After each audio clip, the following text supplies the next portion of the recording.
રત્ન કલાકારોએ શિક્ષણ સહાયમાં સુધારાની માંગ સાથે મુખ્યમંત્રીને પત્ર લખ્યો છે।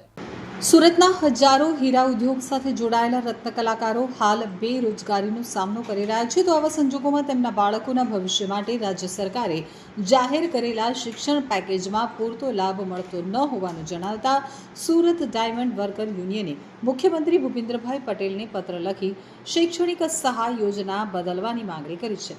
પત્રમાં જણાવાયું છે કે રાજ્ય સરકારે હાલ 13,500 રૂપિયા સુધીની શૈક્ષણિક સહાય જાહેર કરી છે, પરંતુ આ સહાય પૂરતી નથી।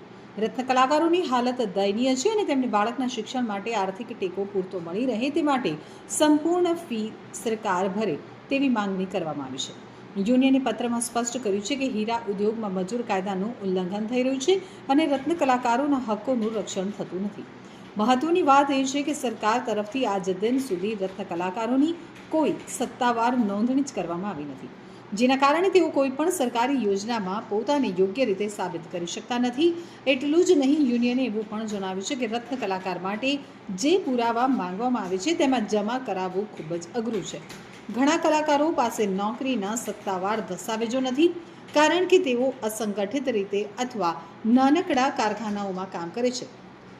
એ માટે પુરાવા રજૂ કરવાના માપદંડોમાં છૂટછાટ આપવામાં આવે તેવું યુનિયને જણાવ્યું છે।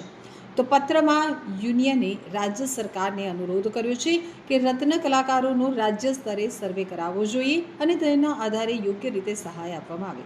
આ પગલાંના અભાવમાં હજારો પરિવારના બાળકોના શિક્ષણ ઉપર ઘાતક અસર થઈ રહી છે। તો ડાયમંડ વર્કર યુનિયનના ઉપપ્રમુખ ભાવેશ ટાંકે જણાવ્યું હતું કે હજુ સુધી સરકાર રત્ન કલાકારોને કોઈ ઓળખ આપી શકી નથી। આવામાં આ તમામ દસ્તાવેજ ક્યાંથી લાવશે? સરકાર એ વાતની ગંભીરતાથી નોંધ લઈ પગલાં લેવું જોઈએ। મારું નામ છે Bhavesh Tank, diamond worker union vice president. સરકાર દ્વારા જે રત્ન કલાકારો માટે રાહત પેકેજ જાહેર કરવામાં આવ્યું છે, એ રાહત પેકેજની અંદર જે નિયમો લગાડવામાં આવ્યા છે, એ નિયમો જોતા એવું સ્પષ્ટપણે લાગે છે કે આમાં કોઈને રાહત મળે તેમ નથી।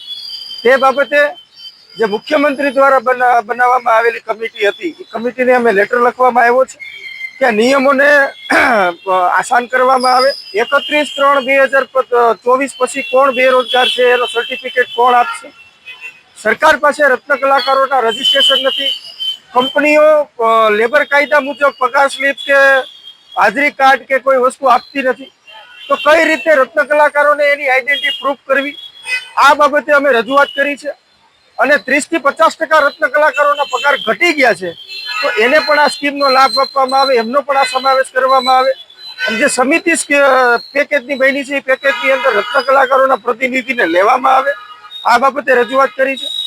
જો એટલા બધા સુધારા કરવામાં આવશે તો રત્ન કલાકારોને વધુમાં વધુ લાભ મળી શકશે, નહીતર આ જે પેકેજ છે એ માત્ર ને માત્ર કાગળ ઉપર રહી જશે અને લોલીપોપ સમાન રત્ન કલાકારો માટે આ પેકેજ બની જશે।